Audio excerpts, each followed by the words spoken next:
एक बेहद करोड़पति महिला जो कि उसका पति प्रॉपर्टी डीलर था और उसके 3 बच्चे थे और उसके पास सब कुछ था।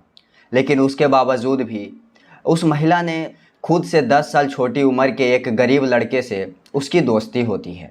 उसके साथ रोज़ वह जिम जाया करती थी और रोज़ उसके साथ ही घर वापस आया करती थी। इसी तरह से दोनों एक दूसरे के साथ 3-4 साल रहते हैं। लेकिन फिर एक दिन अचानक से वह लड़का आता है और उसके सर पर तमंचा रख के बीच चौराहे पर उसे गोली मार देता है। और जैसे ही उस महिला को गोली मारता है, उसके कुछ ही देर बाद वह अपने सर पर भी तमंचा रख कर अपने आप को भी गोली मार लेता है। लेकिन सबसे बड़ा सवाल यह है कि जिम से शुरू हुई एक प्रेम कहानी कि आखिर 3-4 साल बाद ऐसा कौन सी मोड़ आ गई जिसके कारण एक प्रेमी ने अपने प्रेमिका को दिन दहाड़े चौराहे पर गोली मार दी और खुद अपने आप को भी गोली मार ली। तो चलिए देखते हैं और जानते हैं पूरा मामला, तो वीडियो में बने रहिएगा। तो नमस्कार दोस्तों, मेरा नाम है मुकुल, आप देख रहे हैं क्राइम हिस्ट्री के एक नए एपिसोड में।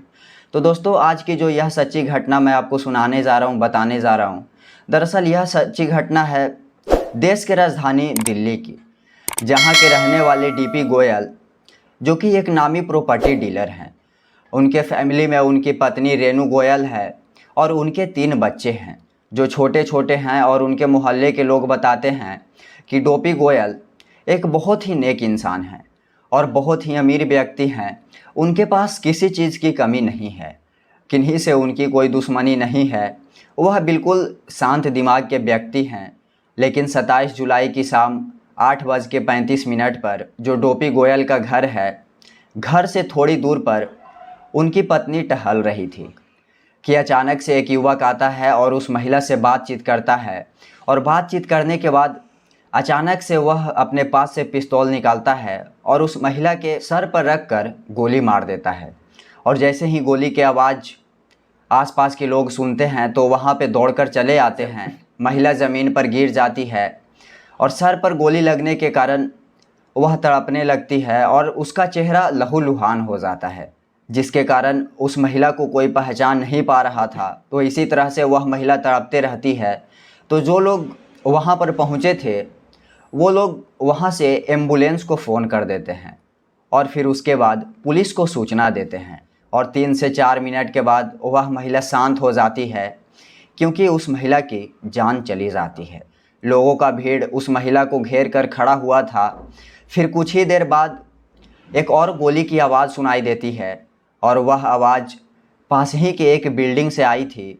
तो लोग समझते हैं कि दूसरी बार गोली चली है, ज़रूर किसी दूसरे लोग की हत्या हुई होगी। तो फ़ौरन जो वहाँ के लोग थे वह बिल्डिंग की तरफ दौड़ लगाते हैं। लेकिन बड़ा सवाल यह था कि आखिर इतना बड़ा बिल्डिंग में और किस कमरे में और कौन सी फ्लैट में किसको गोली मारी गई है, ये भी बहुत बड़ा सवाल था। पुलिस भी मौके पर पहुंच चुकी थी और लोग बिल्डिंग के सीढ़ियों से ऊपर चढ़ रहे थे। कमरों को अच्छे से चेक किया जा रहा था। फिर लोग बिल्डिंग के टॉप फ्लोर पर चढ़ जाते हैं। उसके बाद थोड़ी देर में जब पुलिस वहां पहुंचती है तो देखती है कि वहां पर एक युवक पड़ा हुआ है जिसके सर पर गोली लगी हुई है और उस युवक के पास में ही तमंचा पड़ा हुआ था।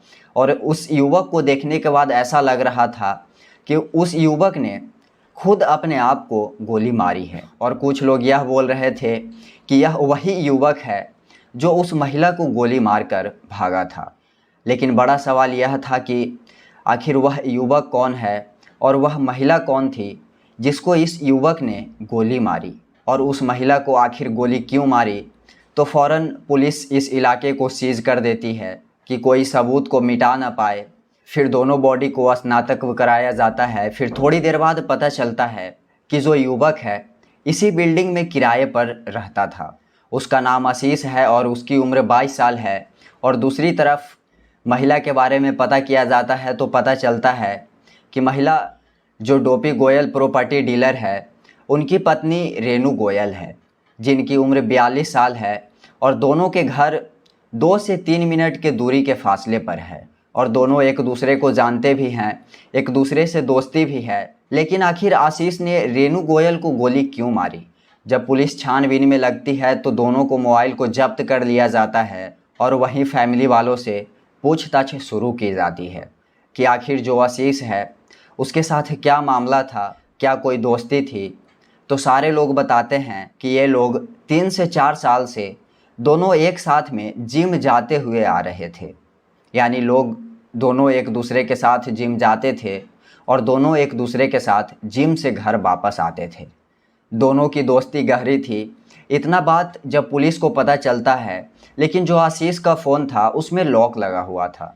जब आशीष के फैमिली से बातचीत की जाती है तो आशीष के फैमिली वाले बोलते हैं कि ज़्यादातर आशीष फेसबुक और इंस्टाग्राम पर ही चैट किया करता था। उसका जो आईफ़ोन था उसमें लॉक लगा हुआ था, तो पुलिस उसके आईफ़ोन का लॉक तोड़वाती है। अब पुलिस और वहाँ के आसपास के लोगों में सबके दिमाग में यही चल रहा था कि आखिर आशीष रेनू गोयल को गोली क्यों मारी। आखिर पैसा का लेन देन था या दोनों में कोई अफेयर चल रहा था, या फिर दोनों में इतनी गहरी दोस्ती थी, तो फिर गोली मारने की वजह क्या हो सकती है। फिर पुलिस जिम में जाकर जब पता करते हैं तो उन लोगों के द्वारा पता चलता है कि आज से 3 से 4 साल पहले से दोनों जिम में आते थे और दोनों एक ही कॉलोनी के रहने वाले हैं। तो दोनों एक साथ आया करते थे और दोनों की गहरी दोस्ती थी। कई बार दोनों एक दूसरे के साथ घूमने भी जाया करते थे। और जब यही बात रेनू गोयल के घर वालों को पता चलता है तो आशीष के साथ रेनू गोयल के घर वाले घूमने के लिए मना कर देते हैं। यह बात सुनने के बाद साफ शब्दों में यह पता चल रहा था कि दोनों एक दूसरे के साथ अफेयर चल रहा था। इसी कारण से उनके घर वालों ने एक दूसरे को मिलने से मना कर रहे थे। फिर रेनू गोयल आशीष से दूरी बना लेती है, क्योंकि रेनू गोयल के 3 बच्चे थे और यह सब के कारण उनका परिवार टूट जाता। इसीलिए वह आशीष से बात करना बंद कर दी थी और दोनों अलग अलग जिम जाया करते थे। और यही आशीष से बर्दाश्त नहीं हो पा रहा था और आशीष गुस्से में आकर रेनू गोयल को गोली मार देता है और उसके बाद खुद को भी गोली मार लेता है। लेकिन सिर्फ एक प्रेम कहानी से अक्सर ऐसा ही होता है कि लोग एक दूसरे के करीब आते हैं और जब एक इंसान दूसरे से दूर जाना चाहता है तो दूसरा इंसान ब्लैकमेल करना शुरू करता है, उसको अपने पास लाने की कोशिश करता है। फिर वह यह बोलता है कि अगर तुम मेरे नहीं हुए तो मैं तुम्हें ख़त्म कर दूंगा, बर्बाद कर दूंगा। और ऐसा ही आशीष ने किया रेनू गोयल के साथ। रेनू गोयल को भी ख़त्म कर दिया और ख़ुद को भी ख़त्म कर लिया। अब रेनू गोयल के 3 बच्चे थे, उसके सर पर से माँ का साया उठ गया और तमाम समाज में उनकी कितनी बेइज्जती हुई। और दूसरी तरफ आशीष के जो माता पिता अपने बच्चे को पाल पोस कर बड़ा किए, पढ़ाया लिखाया, चंद मिनटों में अपनी ज़िंदगी को ख़त्म कर लिया। तो दोस्तों, इस घटनाक्रम को सुनाने का उद्देश्य मेरा किसी को कोई नुकसान पहुंचाना या किसी को परेशान करना नहीं है, बल्कि तो लोगों को जागरूक करना है कि लोगों के साथ ऐसा ना हो। और उन दोनों प्रेमियों के बारे में क्या कहना चाहोगे, अपना राय कमेंट बॉक्स में ज़रूर बताइएगा। और लोगों को ऐसे ही अपराध से बचाना चाहते हैं तो वीडियो को शेयर करना नहीं भूलिएगा। मिलते हैं आपसे फिर एक सच्ची घटना के साथ। जय हिंद।